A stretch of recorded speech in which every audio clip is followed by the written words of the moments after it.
that has been signed clearly means a total cancellation of everything that was included in this platform. So from your perspective, there's no significant component of this Thessaloniki program that survives or will survive the implementation of the bailout agreement, the third bailout agreement?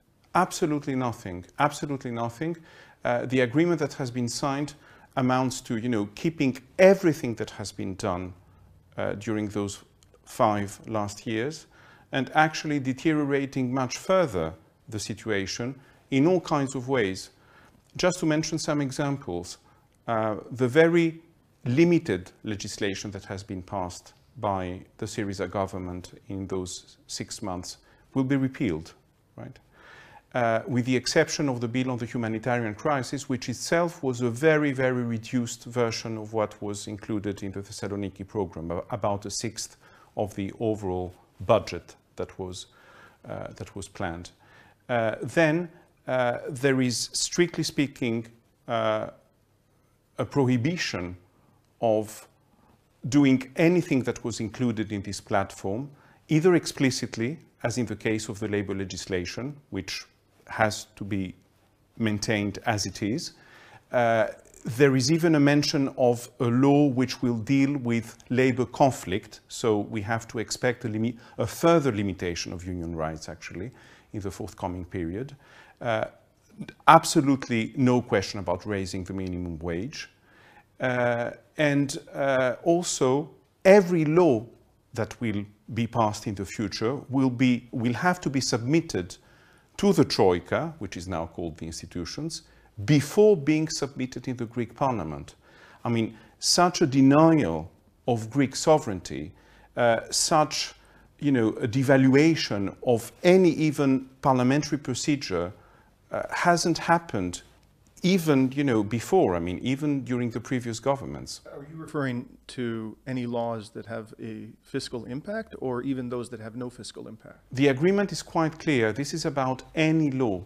This is about any law, but everyone suspects that it will be even clearer that for those who have a fiscal agreement. But it seems that even the law concerning higher education is targeted by the Troika. So it's really a total negation of Greek sovereignty.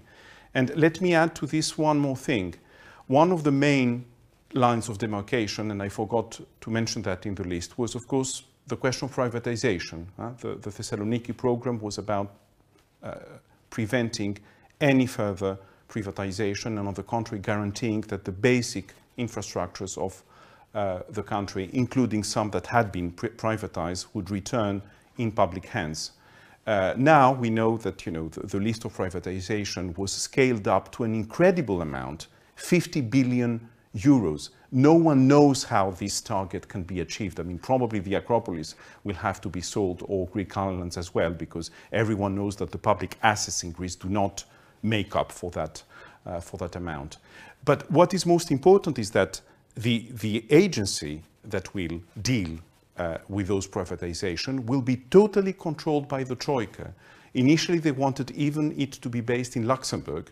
It will be finally based in Athens, but not controlled by the Greek government, but directly by the European institutions. So it means that Greece, and I think that this is not a polemical word, this is not something that I use for rhetorical purposes.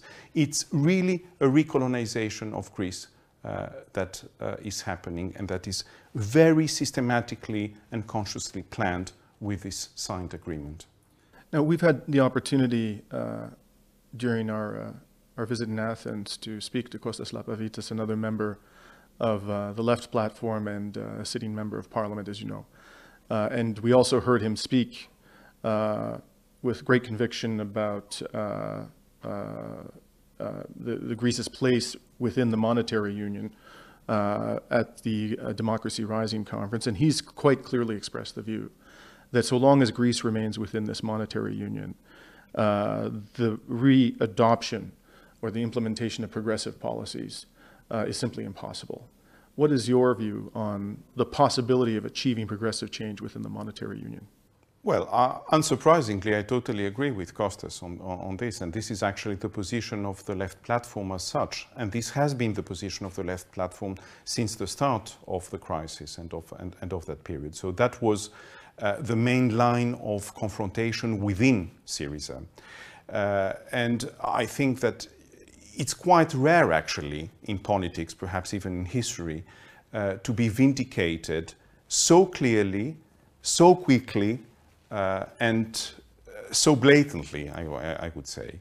And now many people inside the party who didn't agree with us until quite recently, very openly and very frankly admit that they were wrong on this, and that, you know, the recent events proved that it was indeed totally impossible to think that via negotiations and all this kind of bargaining you could get something better and possibly even a break with austerity politics within that framework. This framework is in its genetic code a hard version of neoliberalism, perhaps even harder than the one dominating, I don't know, US politics with Barack Obama, for instance. I mean, we have a complete reversal of situation. Now, the real laboratory of the hardest version of neoliberalism, perhaps globally, is Europe, not the Anglophone world or the US. Nonetheless, there are people both within Syriza and its leadership and outside of the party who respond that even if that's the case, even if implementation of the party's platform, any progressive policies, is impossible within the Eurozone, the party has no mandate to take Greece outside of the monetary union. How do you respond to that?